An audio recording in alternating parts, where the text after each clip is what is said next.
નમસ્કાર. News of Gandhinagar daily headlines today. ગુજરાતમાં HMPV વાયરસનો વધુ એક કેસ. અમદાવાદમાં 9 મહિનાના બાળકનો રિપોર્ટ પોઝિટિવ. રાજકોટમાં યોજાશે મહિમા માँ કે આશીર્વાદ કી નામક અલૌકિક અદ્ભુત અવિસ્મરણીય કાર્યક્રમ.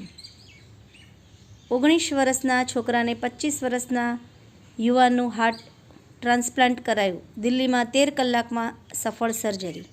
કેનેડા બાદ બ્રિટનના વડાપ્રધાનને પાડી દેવાનો મસ્કનો પ્લાન. સિક્રેટ મીટિંગ કર્યાનો દાવો. કંપનીઓની ત્રીજા ત્રિમાસિકની કામગીરી એકંદરે નબળી જોવા મળે તેવી વકી. સેક્ટર 26 કિશનનગરમાં ઉભરાતી ગટરની 3 વખત ફરિયાદ, પરિણામ શૂન્ય. ઉત્તરાયણના 2 દિવસમાં ઇમરજન્સી સેવાના 108ના કોલમાં 11 થી 30% વધારો થશે.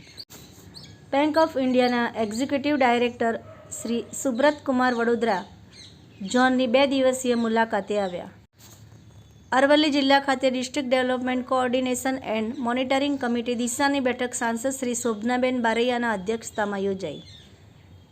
શ્રી જદુરાય વ્યાસ અને શ્રીમતી મીનાક્ષી વ્યાસની સ્મૃતિમાં 45મી પુણ્યતિથિના અવસર પર મીનાક્ષી મેમોરિયલ ટ્રસ્ટ દ્વારા વિશેષ ભોજન વિતરણ કાર્યક્રમનું આયોજન કરવામાં આવ્યું.